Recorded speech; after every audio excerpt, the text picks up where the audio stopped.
paper of happiness. Did you just say? No. Tell the story, old man. I'd like to hear. All right.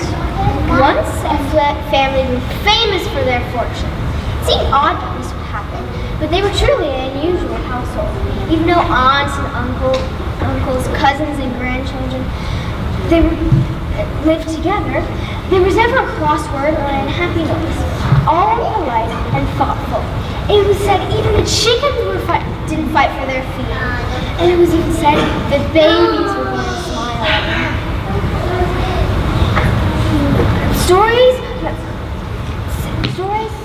Their story spread like seeds in the wind until finally, young Magistrate Tiger heard it.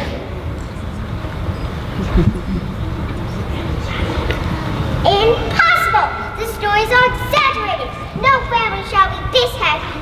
I shall send an emissary to see if it's true.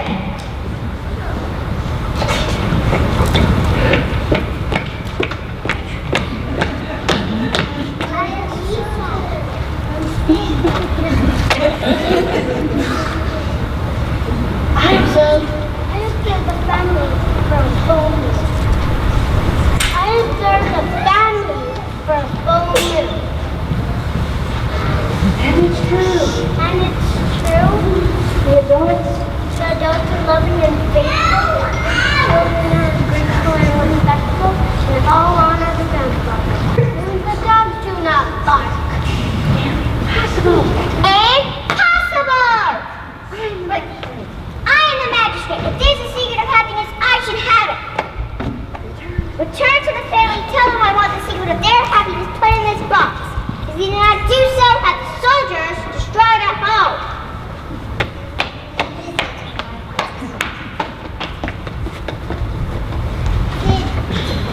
The magistrate says you must put your secret of happiness in this box. If you do not, the soldiers will destroy your home.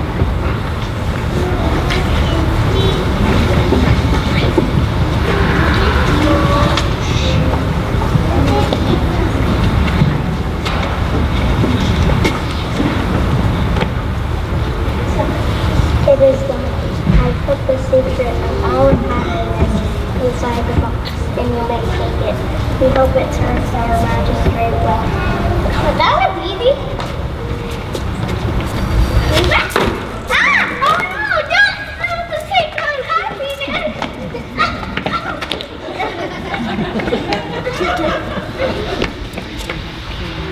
Oh no!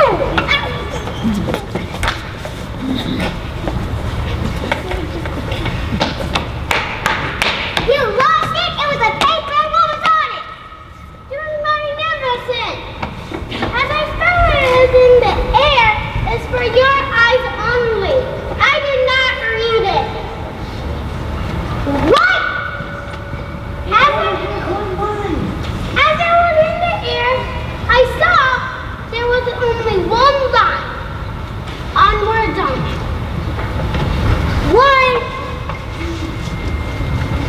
One soldier was close enough. One soldier was close enough. He may read it. Maybe perhaps he was able to read the line. You!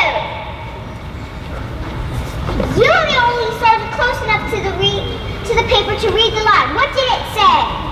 Great magistrate, I'm your poor servant. I didn't say. I didn't know. I cannot read. What? There was only one character on the page. Over and over on the page. One word.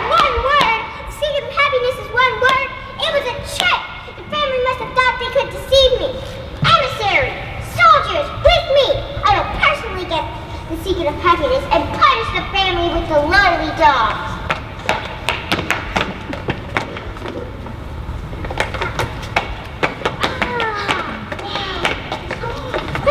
It's gone. It was right here a minute ago.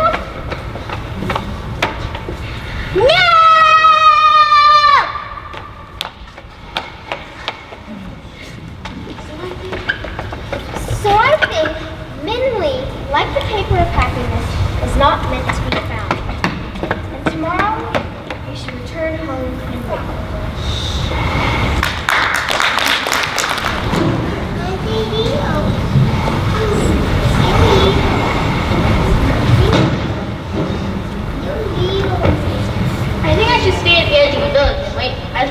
stay at the edge of the city and wait for you. I think that's a good idea. I should probably go into the city by myself. I heard the monkey say they close the city at night, so if you're in there at night, you'll have to stay until morning. But don't worry, I'll wait.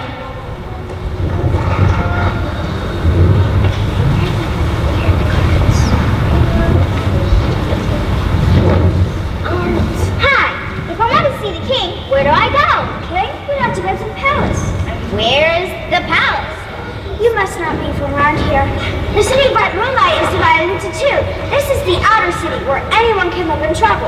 The inner city is where the palace is, where the king and officials live. You must have permission to go into the inner city, otherwise you're not going to be able to see the king or the palace. I'll find a way.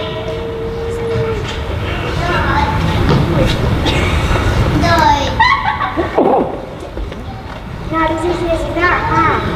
They must let people into the inner city sometimes. They do. Once a year at the Moon Festival, they open the gates to everyone. But that already happened. You have to wait until next year. I don't know why you want to go in there so badly. The buildings and grows are nicer, but the people! Ugh! Bunch of puffed up frauds. At the Moon Festival, one of the stablemen wanted to order me around and thought he could trick me into thinking that he was the king. But after I asked why he wasn't wearing a golden dragon, he knew his trick wasn't going to work. Everybody knows that golden dragons are always and only worn by kings and emperors. I'm going home. You can come too, if you want.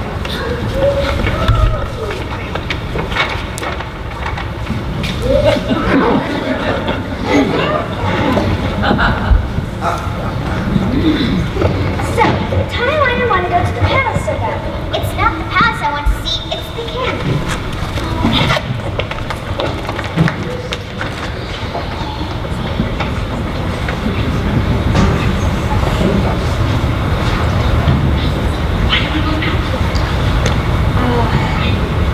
I don't know how you're going to get to see the king. And if you do, I don't know how you're going to ask for a bar of wine. Especially if you don't even know what it is. But I have to. There must be a way. Do you live by yourself? My parents died 4 years ago. Ever since then, it's been me and the buffalo.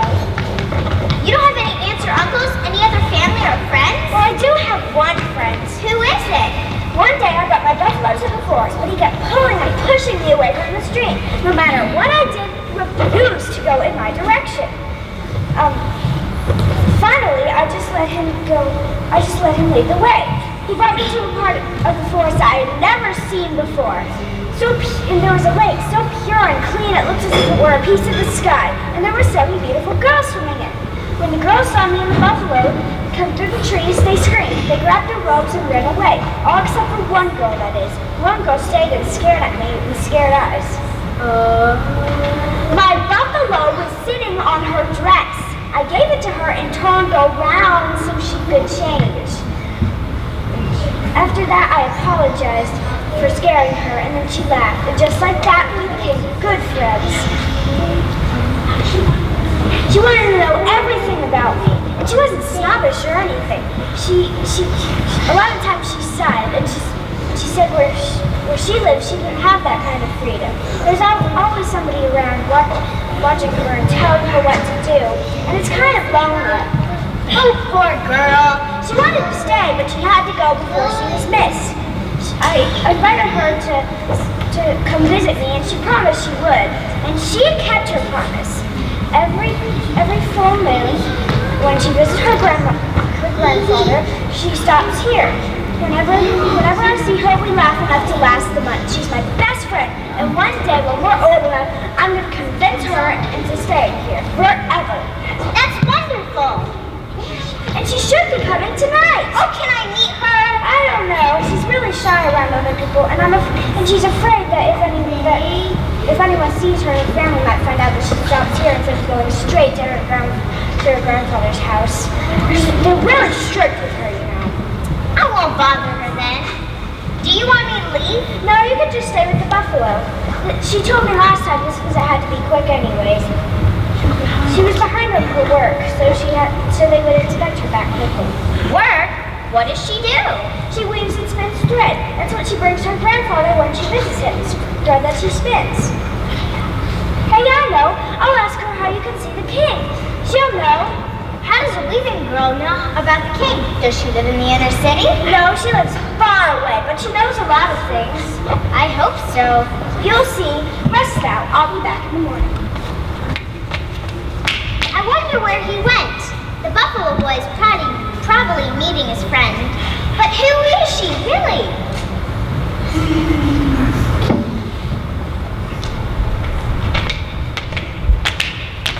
Oh, you're awake. I saw my friend. She said the king might be at the Market of Green Abundance tomorrow, but you'll have to find him yourself. Really? How does she know? You didn't ask? Don't you think it's mysterious that you only see her once in a while? And that she only visits you? You don't visit her? And that she knows things about where the king might be tomorrow? Who is she really? She's my friend, and that's enough for me. Buffalo Boy is happy despite being poor and having no family. He is content with his fortune. He is not seeking to change it. It is enough for him.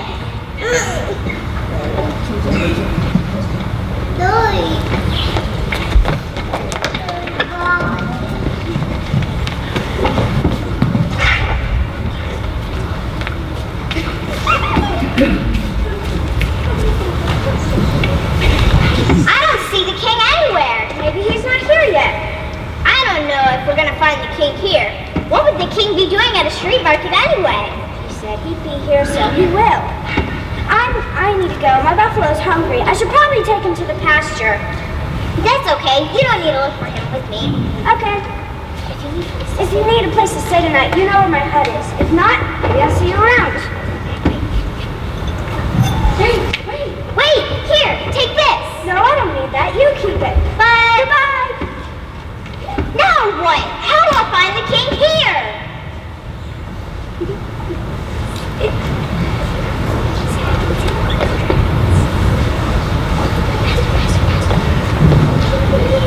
Please spare a piece of fruit for an old man.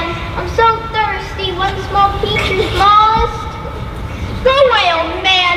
No money, no peach. Please, pity, tired old man. Go away, you worthless beggar. I'll call the guards on you. It's disgraceful to treat an old man like that. Just give him a peach. You're so generous with my property. If you care so much, buy him a peach. Here.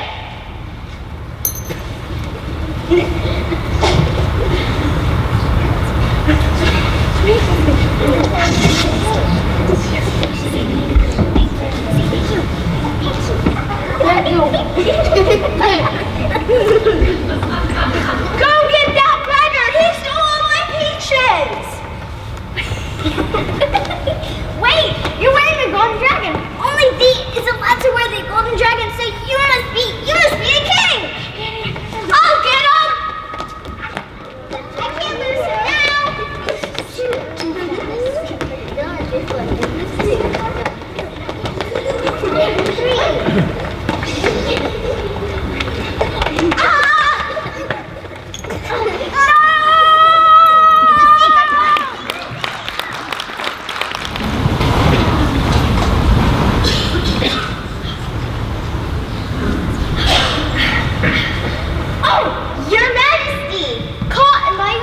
benefactor, I knew you were at level 1. Well, my little friend, now that you know who I am, come up with me and tell me who you are. Your Majesty, my name is Minley, and I'm on a quest to change my family's fortune. I'm here to find the guardian of the city. And you think the guardian is me? Yes! Do you know what the borrowed line is? May I have it? The borrowed line. I'm not sure what the borrowed line is or what you're looking for, but I think I can guess. What do you think it is? Do you know why the city is called the City of Bright Moonlight? No. My great-great-grandfather changed the name of this city. It used to be called the City of the Far Remote, but when he came to power, he changed it to the City of Bright Moonlight. Most people thought it was because he had a poetic heart, but it was more than that. Have you heard the story of the magistrate that tried to outwit the old man in the moon? He tried to kill his sons, Dust and Wife, but they ended up together anyway. You know the story. That magistrate was my great-great-grandfather's father. And his son became king through the marriage.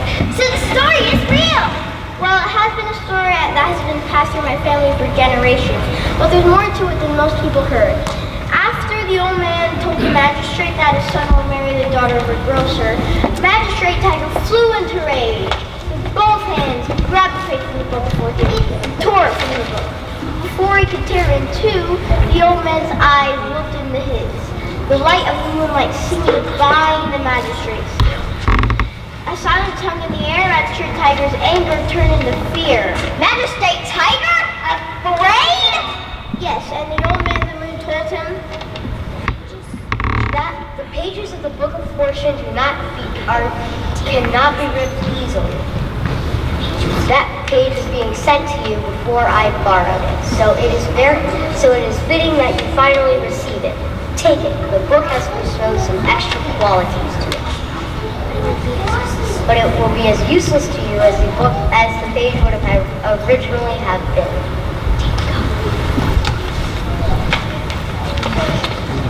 Magistrate Tiger tore a page from the Book of Fortune?